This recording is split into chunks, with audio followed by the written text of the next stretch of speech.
cuando en la Cámara de Diputados traten este proyecto que ya fue tratado en la Cámara de Senadores, y queremos seguir escuchando diferentes voces y posicionamientos en torno a la preocupación de la reforma laboral. Vamos a hablar en este caso con Oscar Patita Barbieri, es el secretario general del Sindicato de Dragado y Balizamiento. ¿Cómo, Oscar? Buenas tardes. A Yelén y Tiago te saludamos. Buenas tardes, Yelén, Tiago y teleaudiencia. Un gusto estar con ustedes. Te decía, ¿no? Les decía que a uno le gustaría venir a hablar de otros temas. Decir que se está reactivando el empleo, que se está recuperando el poder adquisitivo del salario para que aquellos que invierten, que tienen su negocio, también puedan vender más, y que aquel trabajador que no está en relación de dependencia también genera más changa, más actividades. Lamentablemente, la política económica que lleva adelante el actual gobierno nacional nos ha arrinconado y obligadamente tenemos que salir a un paro, no contra nadie, sino en defensa propia. ¿Cuáles son los puntos que le preocupan del proyecto de la reforma laboral? Son varios puntos. Bueno, uno, felizmente, que no estábamos enterados, porque como sucede muchas veces, y está el dicho, entre gallo y medianoche, incorporaron un artículo 44 que tenía que ver con las enfermedades inculposas y por el cual el trabajador, la trabajadora, iba a perder pasado 3 meses el 50% de su salario. Ese aparentemente va a quedar fuera de debate y se cambiaría o eliminaría. Habla un potencial, porque hasta que no esté el tratamiento en la Cámara de Diputados, uno siempre tiene sus interrogantes. El otro es también la pérdida de los derechos individuales y colectivos. Ejemplo, individuales.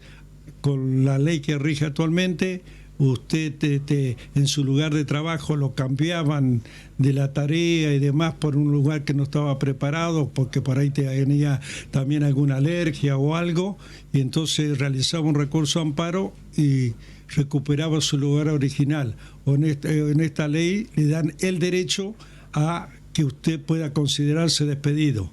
Una cuestión que plantea muchas aristas, y realmente después ese derecho en la realidad nadie lo querría ejercer, porque si hoy te quedas sin trabajo, ¿dónde te reinsertás? Y con lo otro, con respecto a las asambleas, al derecho de huelga, y también en el sector embarcado nuestro quedamos fuera de la ley de contrato de trabajo, lo cual hace que con la ley de la Marina Mercante y demás nos expongamos a que se retome aquello de la época de los 90, con el tema de las banderas de conveniencia, y donde las grandes empresas elegían las banderas de aquellos países con los peores salarios, las peores condiciones de trabajo, y te la tenías que bancar.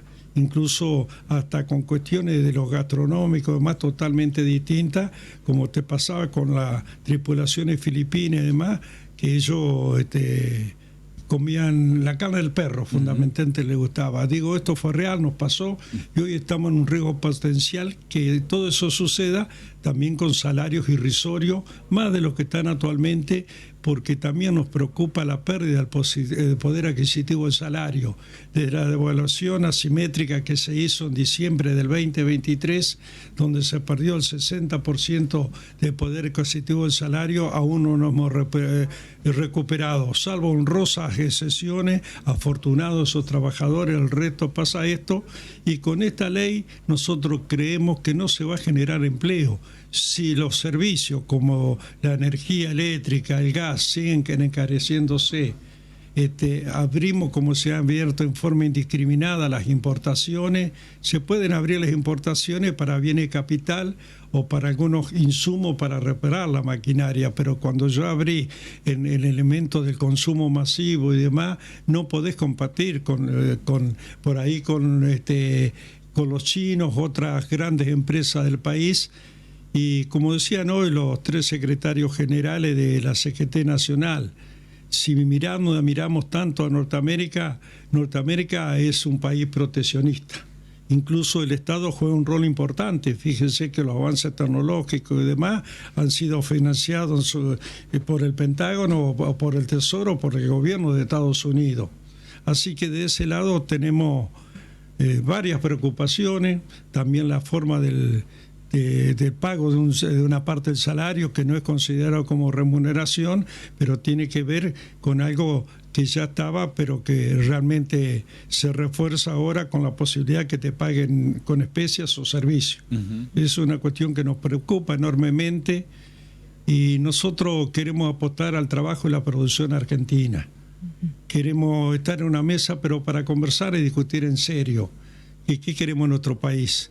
Y aportar fuertemente a la economía de conocimiento y también, ya que hablan de modernización, queremos debatir la automatización, el régimen de trabajo, como ya lo que tienen en otros lugares del mundo, donde incluso se trabaja menos horas para que trabaje más gente. Esto los aplican, por ejemplo, en Alemania, desde el principio de la década del 90, tuve la oportunidad de participar de algunos debates con algunos alemanes, traducción de por medio, y eso ya, ¿por qué? Porque siempre en nuestro país la tecnología viene con 10 o 15, ahora no tanto, pero años atrás veníamos una década detrás de lo que del lugar civilizado, donde ellos tienen muy claro que los países que avanzan en ciencia y tecnología son los que tienen un mejor bienestar para la población. La población, el pueblo somos nosotros. ¿Cómo está el sector que usted representa en cuanto a nivel nacional? Digo, los trabajadores, ¿cuál es la situación salarial?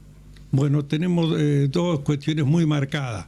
El sector nuestro que trabaja para las multinacionales, como es el consorcio belga Jandenur, Bocalis, una empresa holandesa y demás, ahí se puede decir que estamos bien. Y donde los aumentos salariales, ahí discutimos los salarios nosotros, y las condiciones de trabajo son buenas. Las paritarias han estado al compás del índice engañoso del INDEC, porque las cuestiones de consumo cotidiano y demás, en general aumentan más que el 2,9% que dio este mes pasado, ¿verdad?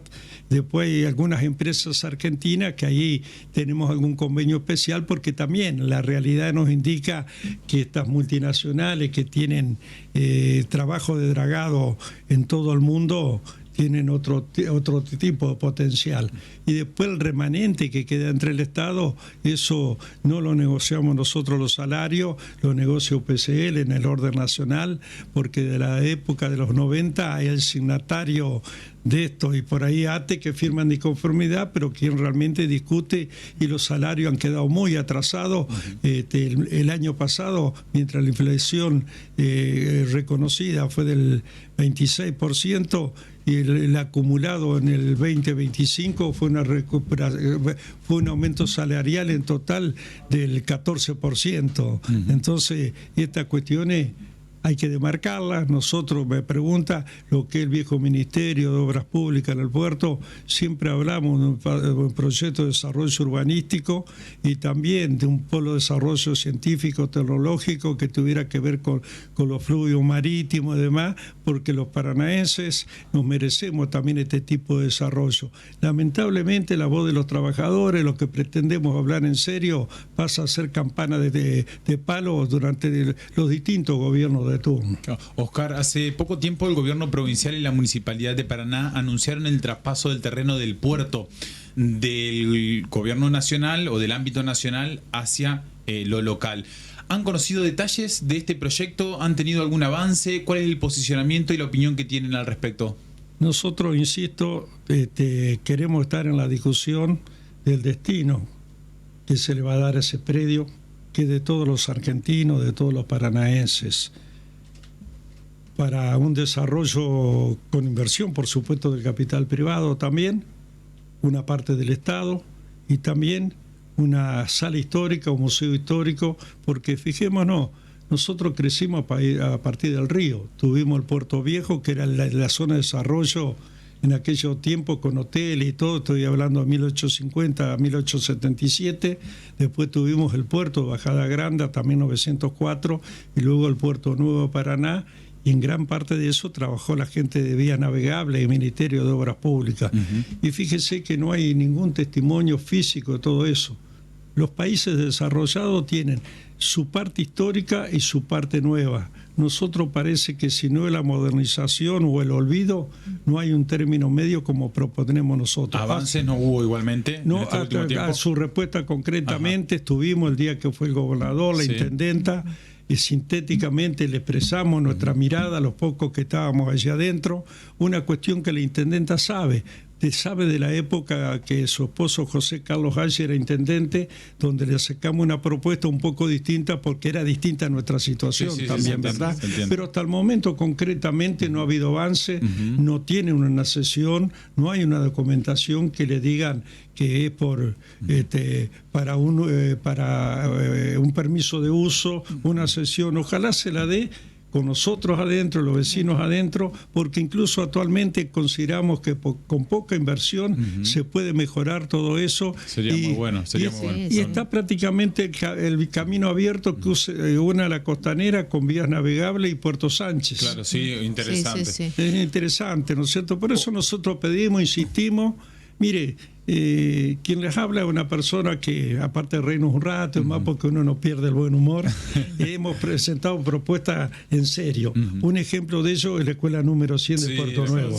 Eso lo propusimos nosotros como gremio y demás, porque también soñábamos en aquel tiempo, cuando todavía estábamos casi plenamente activos, que algunos egresados pudiesen trabajar allí. Pero bueno, esto marca de alguna manera que somos personas serias, responsables y que los trabajadores no solamente estamos para hacer el paro. Por eso digo, si uno viniera no solamente para hablar del paro, sino para, como me están permitiendo ustedes, hablar de otras cosas y discutirlo donde hay que discutirlo, bueno, sería distinto. Se nos fue el tiempo, tenemos que cerrar, pero son temas que vamos a seguir hablando. Siempre mantenemos contacto, Oscar, así que gracias por la visita. Gracias por el tiempo y disculpen si me excedí. Y bueno, el paro es de 0 a 24 horas. Exacto, sin movilización. Mañana jueves, sin movilización, definió CGT, y donde paran prácticamente el 100% de los gremios, incluido la UTA. Gracias por el tiempo. Gracias. Gracias a ustedes. 3 minutos restan para